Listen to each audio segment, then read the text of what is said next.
Première rencontre, les erreurs à éviter, c'est ce que nous allons voir dans la vidéo à venir.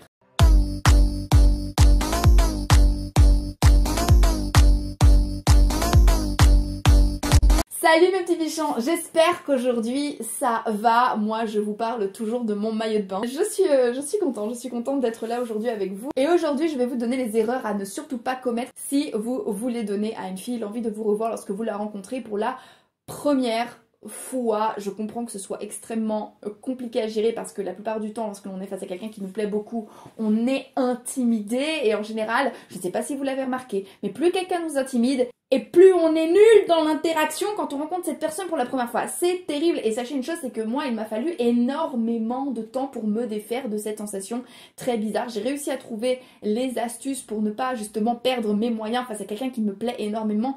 Mais ça m'a pris, je vous le dis, une bonne dizaine d'années entre le moment où j'ai compris que c'était un problème et le moment où je suis parvenue à rester relax quand je suis face à quelqu'un qui me plaît énormément, quelqu'un qui m'impressionne ou quelqu'un que j'ai vraiment envie de revoir ou quelqu'un auprès de qui je mets un certain enjeu. Et c'est ce dont on va parler aujourd'hui. Alors justement, si vous voulez bénéficier de ce savoir que je suis parvenue à engranger justement, et si vous voulez sortir de votre timidité et devenir le genre de mec qui donne aux femmes l'envie de le revoir quand ils le rencontrent pour la première fois et qui ne connaît pas ce genre d'erreur, vous pouvez tout à fait m'écrire à bonjour@lulamoralescoaching.com ou alors vous pouvez cliquer sur le premier lien qui est en barre d'infos ou le lien qui est en commentaire épinglé. Donc vous cliquez, vous allez avoir directement accès à mon agenda. On bloque 1 heure et on se fait une petite session pour discuter ensemble de ce que l'on peut faire et de si je suis la bonne personne pour bosser avec vous après tout. C'est ça le plus important.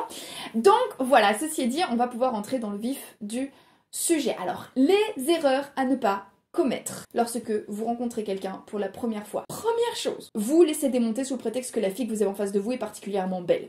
Je sais, c'est très dur. Je sais, c'est pas évident pour tout le monde et je comprends le fait que l'on perde ses moyens face à quelqu'un qui est particulièrement beau. Mais il y a quelques petites astuces qui vont vous permettre de paraître confiant. Je vous renvoie à la vidéo d'hier, justement, qui devrait normalement apparaître ici. Donc une vidéo où j'explique justement comment faire une forte impression lors de la première rencontre et donner à une fille l'envie de vous revoir. Et donc, dans cette vidéo-là, que je vous invite à regarder par la suite, je donne des techniques pour justement ne pas vous laisser décontenancer et pour ne pas intégralement perdre vos moyens. Ça c'est la première chose, lorsque vous rencontrez quelqu'un pour la première fois, c'est ne pas vous laisser complètement décontenancer. Parce que si vous vous laissez complètement décontenancer, qu'est-ce qui va se passer? Je le disais, c'est un espèce de cercle vicieux qui fait que plus cette personne va vous impressionner, plus vous allez vous sentir inférieur, plus vous allez vous sentir timide, plus ça va se voir dans votre communication en global, verbal, non verbal, la gestuelle. Du coup, vous allez vous sentir mal et par conséquent, vous allez être encore plus inhibé et vous allez être encore moins efficace dans votre manière d'aborder les femmes qui vous plaisent. Donc, il faut absolument sortir de ce cercle vicieux. Il y a quelques petites techniques que je vous donne dans la vidéo dont je vous parle. Deuxième erreur à ne surtout pas commettre lorsque vous rencontrez quelqu'un, étalez vos faits d'armes et vos médailles tout de suite. Pour montrer à quel point vous êtes le plus beau, pour montrer à quel point vous êtes le plus fort. N'en jetez plus, achetez-moi, vous allez voir. Prenez-en, c'est super.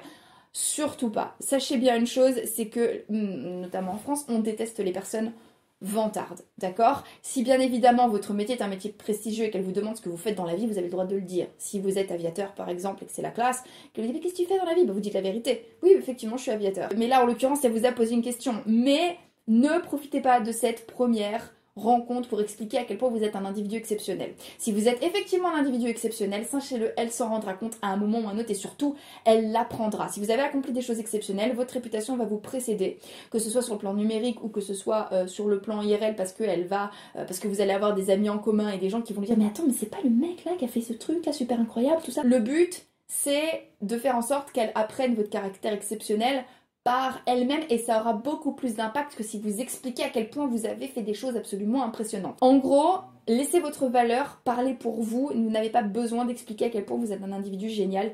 Normalement, si vous êtes un individu génial et que c'est une fille super, elle s'en rendra compte par elle-même. À la place, moi je vous recommanderais plutôt d'écouter en fait et de lui porter de l'attention directement, de porter de l'attention directement à la fille qui vous plaît, de l'écouter et de s'intéresser authentiquement à elle. Je peux vous assurer que vous lui ferez une beaucoup plus forte impression. Troisième erreur à ne surtout pas commettre, et j'aurais tendance à penser que c'est justement l'erreur exacte inverse, c'est de raconter vos malheurs et les malheurs de votre vie comme une espèce de carte visite, comme si vous aviez l'étiquette de mec qui a souffert parce que vous pensez que ça vous rend intéressant. Je suis sincèrement désolée, même si vous avez vécu des choses relativement graves dans votre vie, bien évidemment si vous bâtissez une relation de qualité avec quelqu'un, il est bon d'en parler avec quelqu'un. Si vous avez besoin de soutien, il est bon de demander du soutien. Demander du soutien aux personnes adéquates, c'est-à-dire vos proches ou des professionnels, mais vous n'avez pas à demander de soutien, vous n'avez pas à demander de compassion à des gens que vous venez de rencontrer. Je suis sincèrement désolée, j'espère ne pas paraître trop, comment dirais-je, trop insensible. On a tous eu notre lot de drames dans la vie malheureusement, mais sachez que les personnes qui ne vous connaissent pas très bien, que vous venez de rencontrer, ne sont pas les personnes les plus désignées pour vous écouter. Et aussi, sachez que,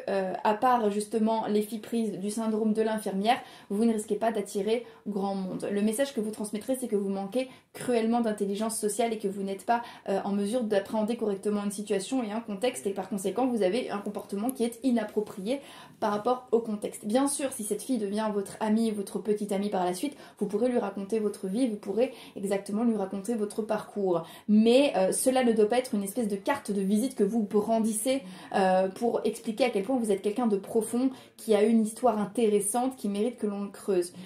Encore une fois, je ne nie pas les souffrances que les gens ressentent. Je ne nie absolument pas les souffrances des gens et par conséquent, je ne nie pas non plus le fait que vos histoires ont fait de vous ce que vous êtes. Mais lorsque vous parlez de ce que vous avez vécu à des inconnus ou de vos problèmes ou de vos malheurs à des inconnus, le message que vous renvoyez c'est « ça me définit, c'est qui je suis ». Or, vous n'êtes pas vos problèmes, vous n'êtes pas vos malheurs, vous n'êtes pas les malheurs que les autres ont provoqués sur vous et je pense que c'est un message très important que vous devez avoir en vous et on peut en discuter un petit peu plus loin en coaching si nécessaire. Autre erreur à éviter, c'est considérer le fait de réussir à l'embrasser, le fait de réussir à obtenir ses coordonnées ou le fait de réussir à coucher avec la fille que vous venez de rencontrer pour la première fois comme un but en soi. Ce n'est pas un but en soi, ce n'est pas un but que vous devez avoir là maintenant tout de suite. Pourquoi? Parce que ça va se voir. Je suis une fille, je me fais draguer et je suis également une coach qui emmène les hommes dragués et je peux vous dire qu'une fille le ressent quand tout ce qui intéresse un mec, c'est des signes d'approbation du style le numéro de téléphone, du style réussir à rouler une pelle ou du style réussir à coucher. On appelle ça le phone close, le kiss close ou le fuck close. Je trouve ça complètement ridicule et je peux vous assurer que si vous partez avec ce mindset là en tête, vous allez minimiser grandement les chances pour une fille intelligente de vraiment s'intéresser à vous. Alors peut-être que certaines filles vont être sensibles à ces choses là parce qu'elles manquent d'expérience, mais sachez qu'une fille avec un minimum de maturité, une fille avec un minimum d'expérience ou même une fille qui a la tête sur les épaules va être complètement rebutée par votre comportement en fait. Donc je vous le déconseille fortement. Voilà, il me semble que j'ai tout dit pour aujourd'hui, j'espère que cette vidéo vous a plu, je vous embrasse, je vous dis à très très vite et comme d'habitude n'oubliez jamais que c'est une petite quiche comme moi y arrive, tout le monde peut y arriver, donc maintenant c'est à vous de jouer.